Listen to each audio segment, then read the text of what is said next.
Hello guys and welcome to Bullet Gaming. As promised, today I'll help you set the perfect key bindings for playing in Battlefield 1. First thing I'm gonna say that I have played competitively with all types of controls, PS4, Xbox controllers, flight joysticks, keyboard only and keyboard and mouse combo. And I can say without a shade of doubt that keyboard and mouse combo is by far superior to all the others, because you have the ease of pressing multiple commands during large maneuvers. At the same time, this is combined with the pixel point accuracy that only a mouse can give you.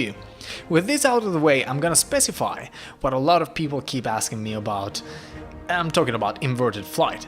To be fair, it's not really important if it's enabled or not, because you can switch the commands for pitch up and down on the key binding menu, but you can get an idea like this. When I push my mouse up, my plane goes up, and when I push it down, my plane goes down. That's as easy as that.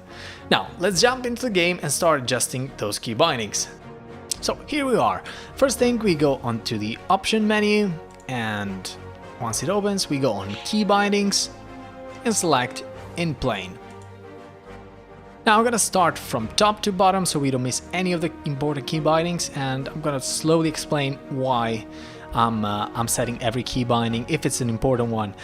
Most of these will be set at default, so if you have a throttle up W, throttle down S, yaw right D, yaw left A, you're set and ready to go.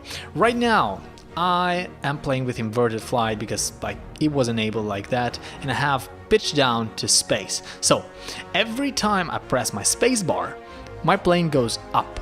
I can use this instead of dragging my mouse across the mouse mat every time, because at this point what I do is just when I do a very large maneuver, I want to make a large turn or circle around, I just press space, direct my plane with my mouse, and then if I have to do minute adjustments and I have to aim and shoot, I'm gonna do that with my mouse. It's a bit of cooperation, trying to get used to use a space bar and then switch into the mouse when you have to do those fine adjustments. But this is a trick.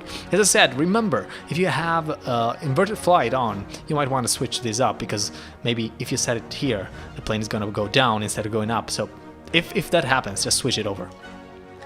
Second thing, well, roll right, left, I have them on the mouse, I never actually changed them. Toggle chase camera, this is a really important one.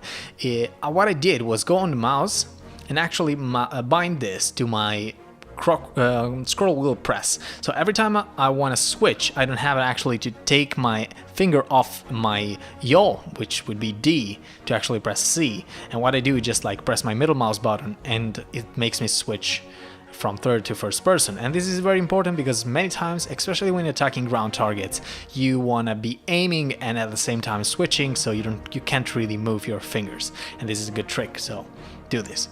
The zoom, actually I've tried it out, and since the guns have such a high drop and low velocities, literally no point in using this unless you are using a bomber or something else, so I'm just gonna leave this empty.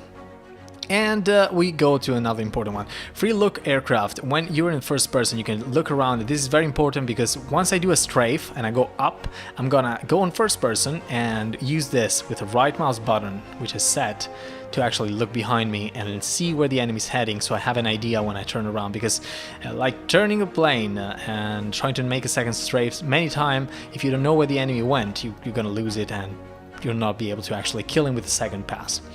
Now, free look up, free look down, these are things you don't really use, I don't really use.